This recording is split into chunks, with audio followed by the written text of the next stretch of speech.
જય શ્રી કૃષ્ણ. રાધે રાધે. મારી YouTube channel Gujarati જીવનધારામાં તમારું હાર્દિક સ્વાગત છે. પ્રિય ભક્તો, આજે અમે તમને એક કથા સંભળાવવા જઈ રહ્યા છીએ, જે સાંભળીને જ તમારા જીવનમાં સુખ, શાંતિ અને સંપત્તિની વર્ષા થશે. તો ચાલો કથા શરૂ કરીએ. આ કથા સાંભળી રહ્યા છો તો પૂરેપૂરી સાંભળો. કથાને અડધી અધૂરી છોડવાની ભૂલ ના કરો, કારણ કે આ પવિત્ર કથાને સંપૂર્ણ રીતે સાંભળવાથી તમને મનગમતું ફળ મળશે. તો આ કથાને પૂરી રીતે સાંભળો. તમે શિવભક્ત છો તો ભોલેનાથનો અનાદર ના કરો. વહુને પરેશાન કરવાવાળી સાસુને કેવી સજા મળે છે. મિત્રો, આજની કહાની દરેક ઘરની કહાની છે. ભાગ્યે જ કોઈ એવા ઘર જોવા મળશે જ્યાં વહુને એક દીકરીની જેમ રાખવામાં આવતી હોય. વર્તમાન સમયમાં દરેક ઘરમાં તમને સાસુ અને વહુના ઝઘડા જરૂર જોવા મળશે, અને બિચારો પતિ પણ તેમાં કશું કરી શકતો નથી. કેમ કે તે જો પોતાની માતાનો પક્ષ રાખે તો તેની પત્ની નારાજ થઈ જાય છે, અને જો પોતાની પત્નીનો પક્ષ રાખે તો તેની માતા નારાજ થઈ જાય છે. આમ જે ઘરમાં કલેશ હોય ત્યાં કોઈ પણ પ્રકારની સુખ સમૃદ્ધિ જોવા મળતી નથી. આવા ઘરોની ક્યારે પણ પ્રગતિ થતી નથી, અને ઘરના બધા જ સભ્યો ટેન્શનમાં અને દુઃખમાં જીવન વિતાવે છે. તો મિત્રો, આજની કહાનીમાં આપણે જાણીશું કે આવી પરિસ્થિતિમાં કેવી રીતે સુખમય જીવન વિતાવી શકાય છે, અને જે સાસુ પોતાની પુત્રવધૂને ખૂબ જ ત્રાસ આપે છે, તેને હેરાન કરે છે, તેને કેવી સજા મળે છે. એકવાર માતા ગૌરી ભગવાન ભોલેનાથને કહે છે, હે પ્રભુ, મારા મનમાં 2 પ્રશ્ન છે કે વહુને પરેશાન કરવાવાળી સાસુને કેવી સજા મળે છે, અને કેવી સ્ત્રી સાસરિયામાં પગ મૂકતા જ ઘરમાં ગરીબી લાવે છે.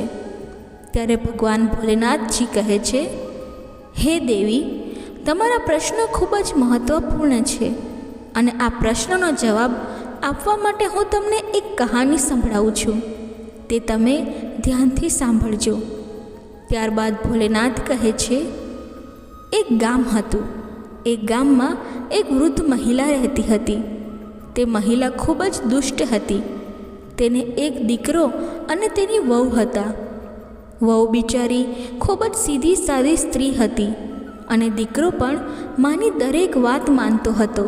પરંતુ આ વૃદ્ધ મહિલાના પુત્રને તેના ગામમાં કોઈ કામ મળતું નહોતું, અને તેની પાસે જમીન પણ એટલી બધી હતી નહીં જેનાથી તેનો પુત્ર તે જમીનમાં કામ કરીને પોતાનું ઘરનું ગુજરાન ચલાવી શકે.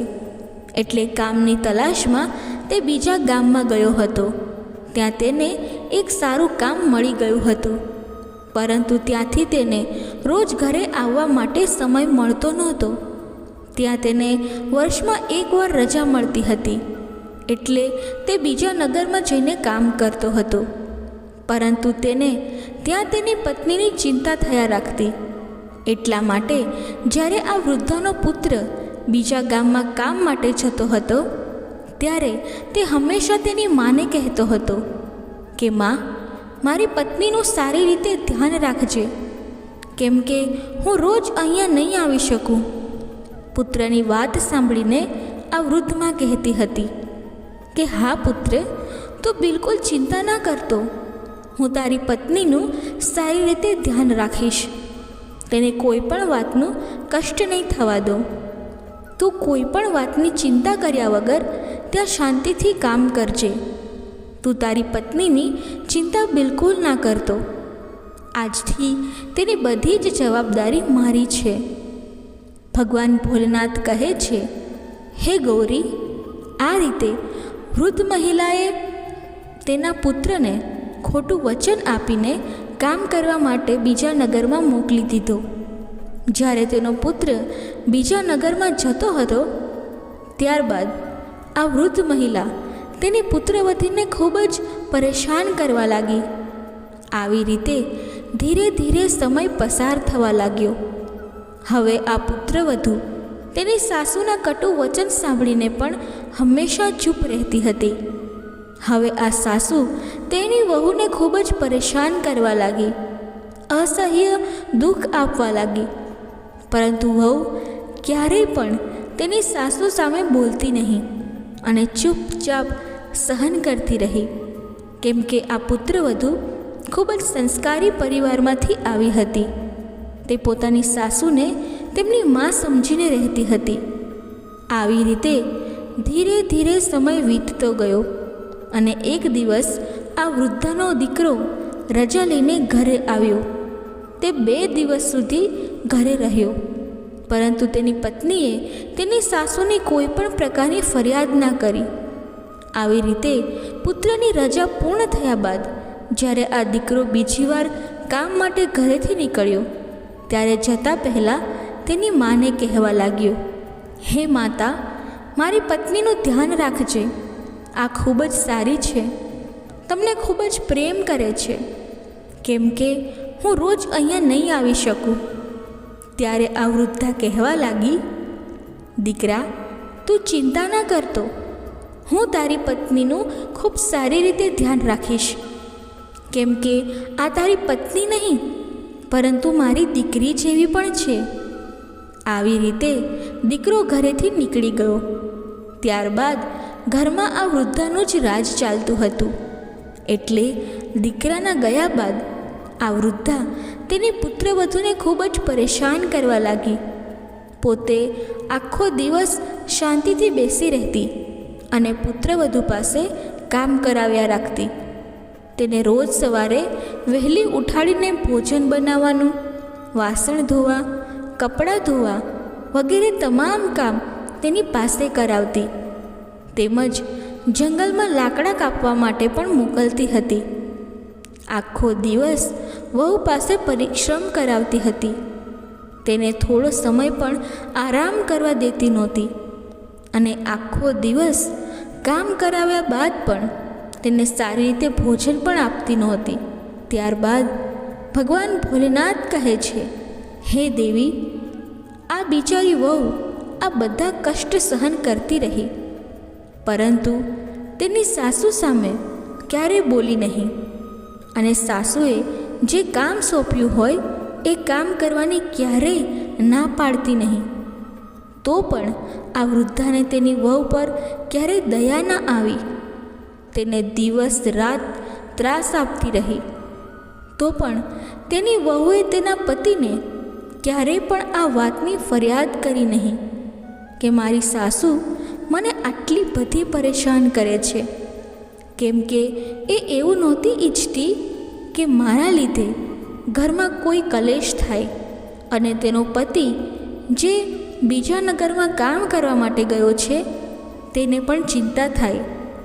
આવી રીતે થોડા દિવસ બાદ સાસુને ખબર પડી કે મારી વહુ ગર્ભવતી છે.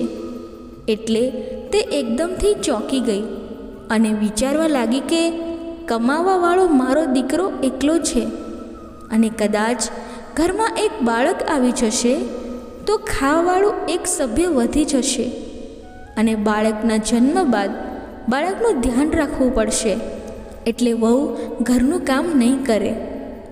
આમ તો સંસારની દરેક સાસુ એવું ઈચ્છતી હોય છે કે તેના ઘરમાં નાનું બાળક આવે, પરંતુ આ સાસુ એવી હતી અને એ એવું નહોતી ઈચ્છતી કે મારી વહુ કોઈ સંતાનને જન્મ આપે, કેમ કે એ એવું માનતી હતી કે કદાચ નાનું બાળક ઘરમાં આવશે તો વહુ બાળકનું ધ્યાન રાખવામાં લાગી જશે. ત્યારબાદ ઘરનું કામકાજ તે નહીં કરે. એના લીધે ઘરનું બધું જ કામ મારે કરવું પડશે. એટલે હવે આ વૃદ્ધા તો તેની વહુને પહેલાં કરતાં પણ વધારે પરેશાન કરવા લાગી. પરંતુ આ વહુ એટલી સંસ્કારી હતી કે તેની સાસુ જે કામ સોંપતી હતી તે ખૂબ જ પ્રેમથી કરતી. આવી રીતે 9 મહિના બાદ વહુને પ્રસૂતિનો સમય નજીક આવ્યો. તેના પેટમાં દર્દ થવા લાગ્યું. વહુ પ્રસવ વેદનાથી વ્યાકુળ થઈને તેની સાસુને કહેવા લાગી કે માં, મને એવું લાગી રહ્યું છે કે મારી પ્રસૂતિનો સમય આવી ગયો છે એટલે તમે જલ્દીથી કોઈ વૈદ્યને બોલાવો. ત્યારે તેની સાસુ તેને કહેવા લાગી કે વૈદ્યની શું જરૂરિયાત છે? હું તને જેમ કહું તેમ કર. ત્યારબાદ સાસુએ એક લીંબુ આપ્યું અને કહ્યું કે આ લીંબુ લઈને તું દૂર જંગલમાં જઈને ખાઈ લેજે, એટલે તરત જ તારી પ્રસૂતિ થઈ જશે. પરંતુ મારી એક વાત ધ્યાનથી સાંભળી લેજે. કદાચ તારી કુખે પુત્ર જન્મે તો જ એને ઘરે લઈને આવજે, અને કદાચ તારી કુખેથી પુત્રીનો જન્મ થાય તો એને ઘરે લઈને આવતી નહીં. ત્યારે વહુ બિચારી વેદનાથી તડપતી હતી, તો પણ તેની સાસુએ કહ્યું તેમ જ કર્યું અને લીંબુ લઈને તે જંગલમાં ગઈ. ત્યાં જઈને જ્યારે તેણે લીંબુ ખાધું તો થોડા સમયમાં જ તેની પ્રસૂતિ થઈ ગઈ અને તેને પુત્રીનો જન્મ થયો. આ પુત્રી લીંબુ ખાઈને જન્મી હતી, એટલે તેણે તે પુત્રીનું નામ લીંબાવતી રાખ્યું. ત્યારબાદ વહુએ તે ઝાડના થડમાં પોલાણ હતું ત્યાં આ પુત્રીને મૂકી દીધી અને તે વૃક્ષ ઉપર રહેવાવાળા પક્ષીઓને કહ્યું કે કદાચ હું મારી પુત્રીને ઘરે લઈ જઈશ તો મારી સાસુ મારી સાથે મારી પુત્રીને પણ મારી નાખશે. એટલા માટે હું મારી પુત્રીને આ વૃક્ષના પોલાણમાં તમારા ભરોસે મૂકીને જાઉં છું. હે પક્ષીઓ, મારી પુત્રીનું ધ્યાન રાખજો. ત્યારબાદ આટલું કહીને આ વહુ ઘરે આવી. હવે જ્યારે વહુ ઘરે આવી ત્યારે આ વૃદ્ધા સમજી ગઈ કે વહુએ પુત્રીને જન્મ આપ્યો છે, કેમ કે તેણે પહેલાં જ કહ્યું હતું કે કદાચ પુત્ર જન્મે તો જ ઘરે લઈને આવજે, પુત્રી હોય તો લઈને આવતી નહીં. હવે તો આ વહુ ડરના લીધે પુત્રીને જંગલમાં છોડીને આવી હતી. આવી રીતે આ વહુ તેની સાસુને કહેવા લાગી કે માં, મારી કુખે પુત્રીનો જન્મ થયો હતો, એટલા માટે હું મારી સાથે લઈને નથી આવી. વહુની વાત સાંભળીને આ વૃદ્ધા એકદમ ચિલ્લાવા લાગી કે મારી વહુ તેના બાળકને ખાઈ ગઈ, મારી વહુ બાળક ખાવાવાળી ડાકણ છે. હવે તો આ વૃદ્ધા એની વહુને એટલી બધી પરેશાન કરવા લાગી કે એની કોઈ સીમા રહી નહીં. તો પણ આ વહુ ચૂપચાપ આ યાતના સહન કરતી રહી. પરંતુ એને મનમાં એ વાતની ખુશી હતી કે તેની પુત્રી હજુ જીવિત હતી. ત્યારબાદ રોજ આ વહુ ગાયો ચરાવવાના બહાને જંગલમાં જતી હતી અને તેની પુત્રીને દૂધ પીવડાવતી હતી. આવી રીતે થોડા દિવસમાં આ વૃક્ષના પોલાણમાં લીંબાવતી ધીરે ધીરે મોટી થવા લાગી. આવી રીતે 1 વર્ષ વીતી ગયું. આ બાજુ આ વૃદ્ધાનો પુત્ર રજા લઈને ઘરે આવ્યો, એટલે વૃદ્ધા તેના પુત્રને કહેવા લાગી કે શું કહું દીકરા, તારી પત્ની મનુષ્ય નહીં પરંતુ જીવતા માણસને ખાવાવાળી ડાકણ છે.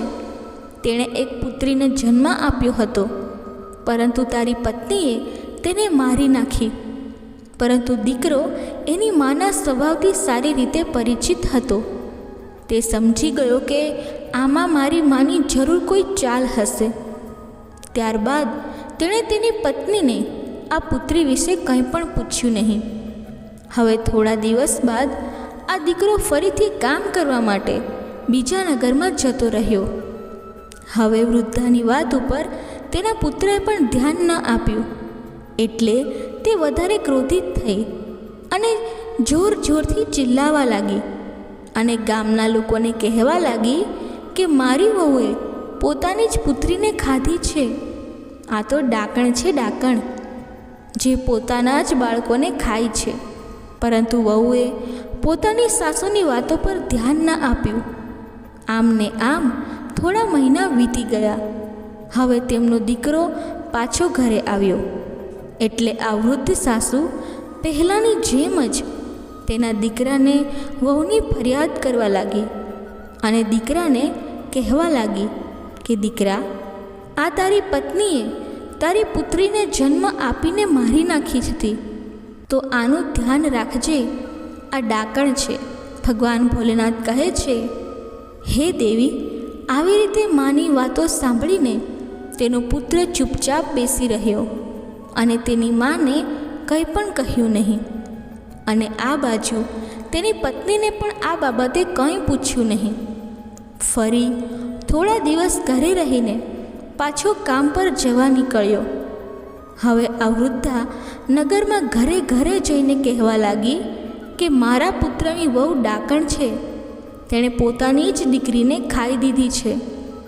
હવે આ વૃદ્ધા જેવી રીતે બૂમો પાડીને બધાને કહેતી હતી, એ જોઈને નગરના લોકોને એવું લાગ્યું કે વાસ્તવમાં આની વહુ બાળકો ખાવાવાળી ડાકણ છે.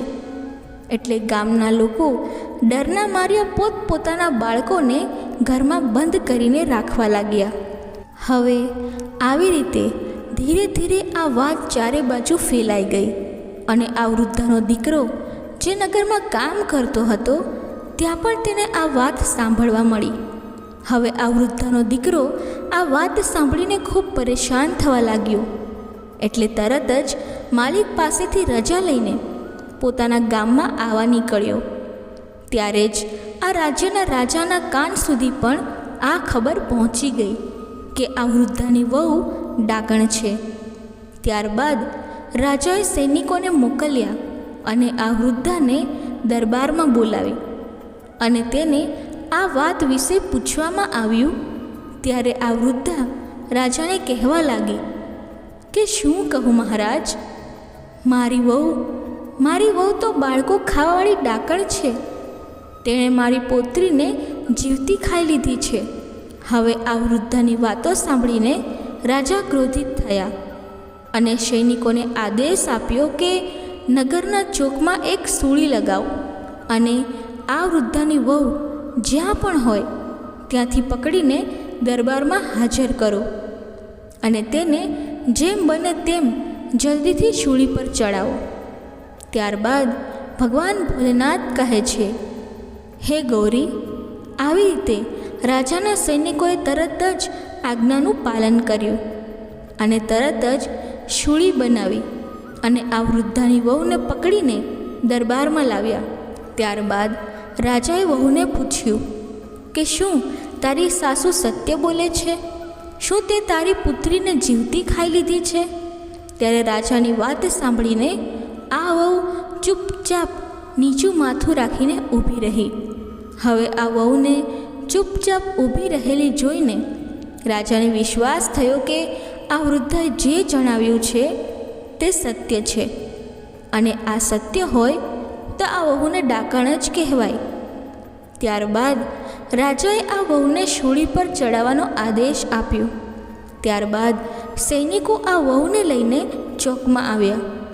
ત્યાં રાજા, પ્રધાન અને મંત્રીઓ પણ હાજર હતા.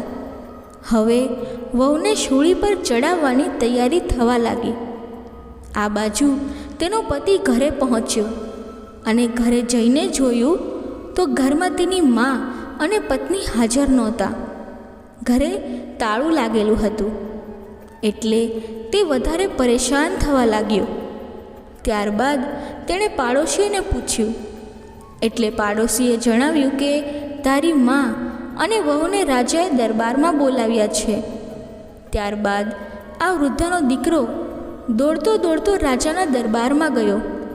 ત્યાં જઈને તેને ખબર પડી કે તેની પત્નીને શૂળી પર ચડાવવા માટે ચોકમાં લઈ ગયા છે. ત્યારે તે ત્યાંથી દોડતો દોડતો ચોકમાં પહોંચ્યો. ત્યાં જઈને જોયું તો ચોકમાં રાજા, પ્રધાન, મંત્રીઓ અને તમામ પ્રજા એકઠી થયેલી હતી અને થોડીક ક્ષણોમાં તેની પત્નીને શૂળી પર ચડાવવામાં આવવાની હતી.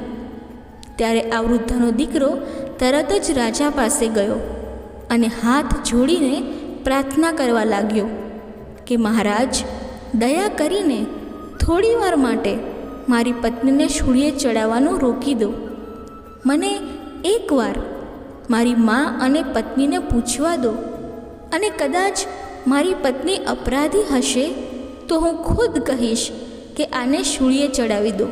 ત્યારબાદ ભગવાન ભોલેનાથ કહે છે, હે દેવી.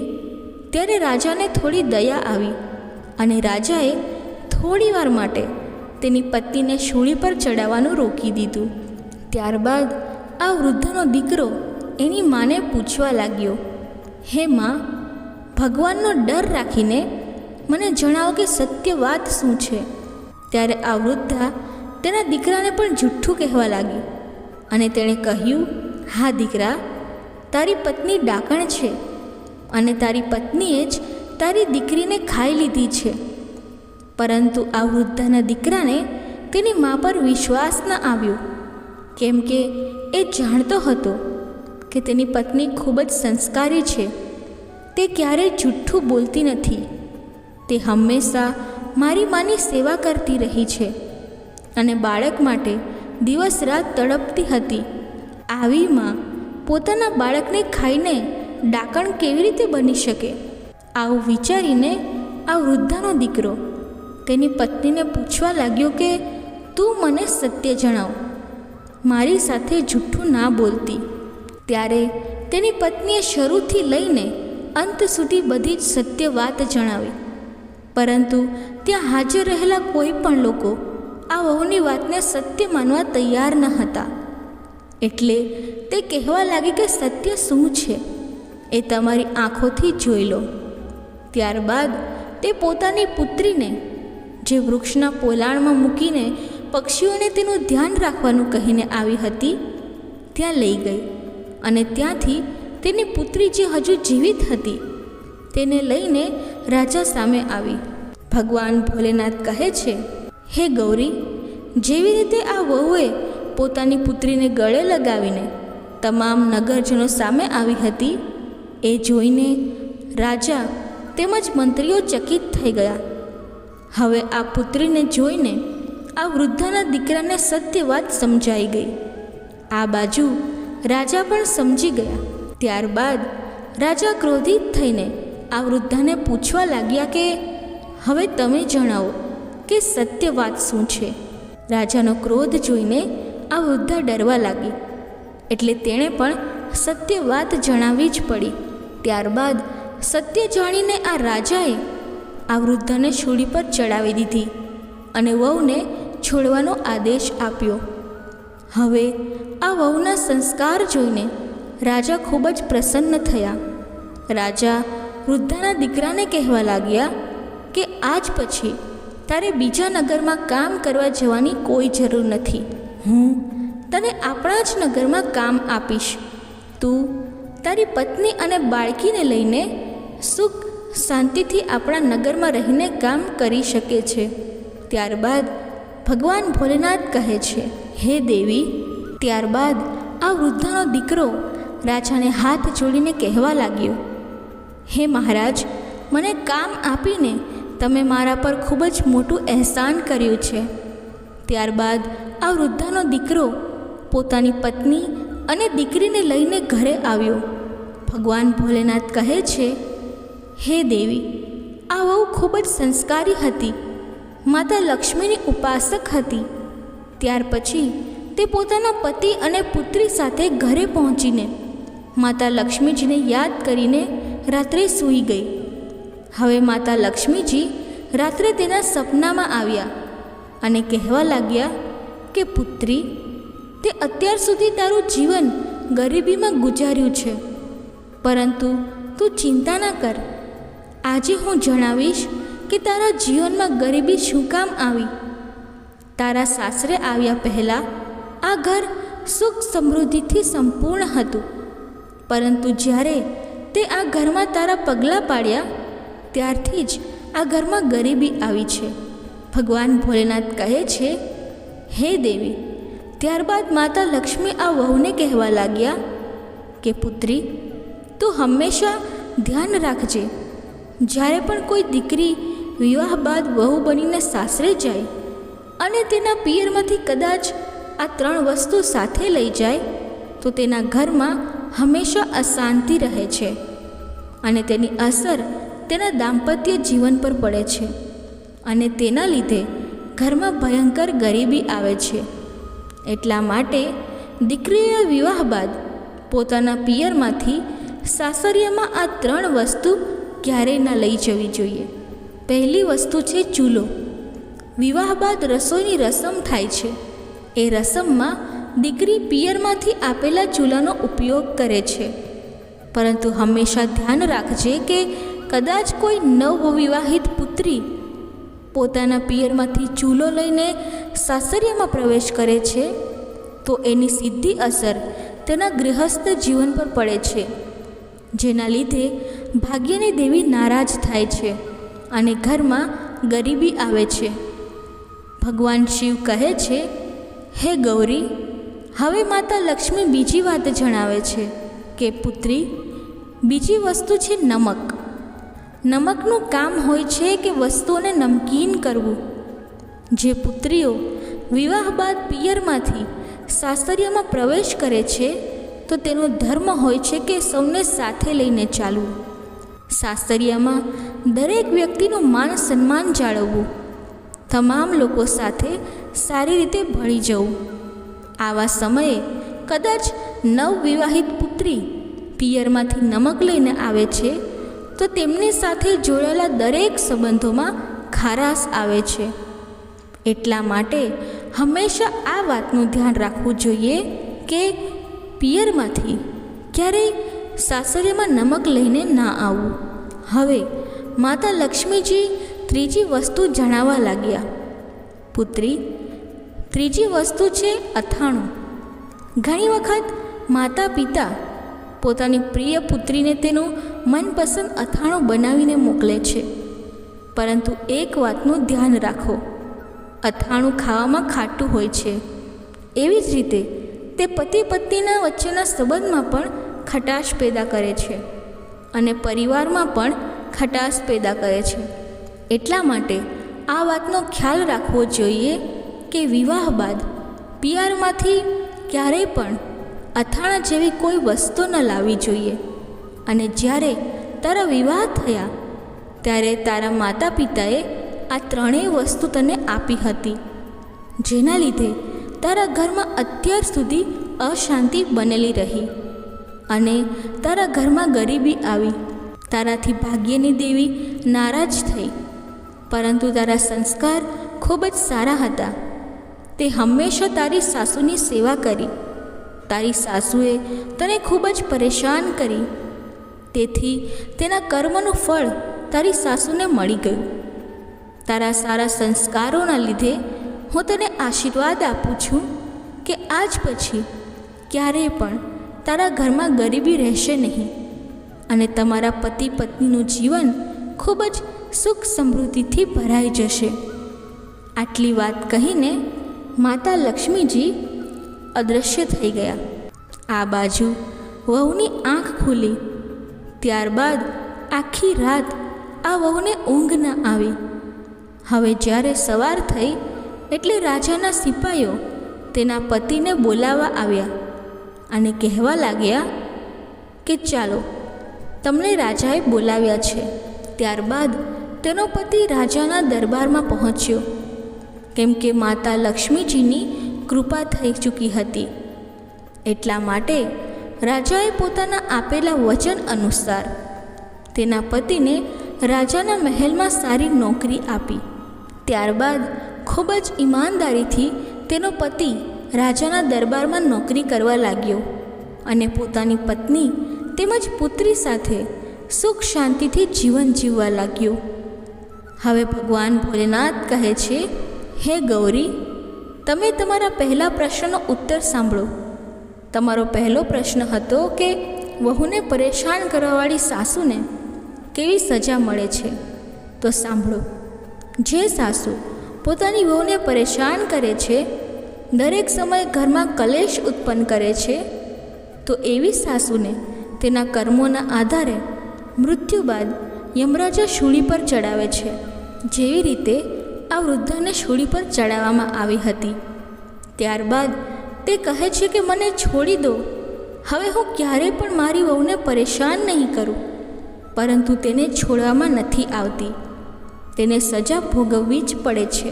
ભગવાન ભોલેનાથ કહે છે, હે દેવી, હવે તમારો બીજો પ્રશ્ન હતો કે કેવી સ્ત્રીના સાસરિયામાં પગ રાખતા જ ઘરમાં ગરીબી આવે છે. તો સાંભળો, ક્યારેય પણ વિવાહ બાદ કોઈ પણ દીકરીએ પોતાના પિયરમાંથી આ 3 વસ્તુ ન લાવવી જોઈએ. એક ચૂલો, નમક અને અથાણું. કદાચ આ 3 વસ્તુ કોઈ પણ દીકરી પોતાના પિયરમાંથી સાસરીમાં લાવે છે તો ભાગ્યની દેવી નારાજ થાય છે અને તેના જીવનમાં હંમેશા ગરીબી રહે છે.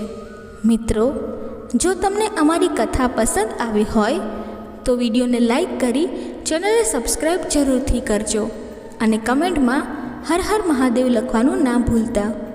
ધન્યવાદ. જય શ્રી કૃષ્ણ. રાધે રાધે.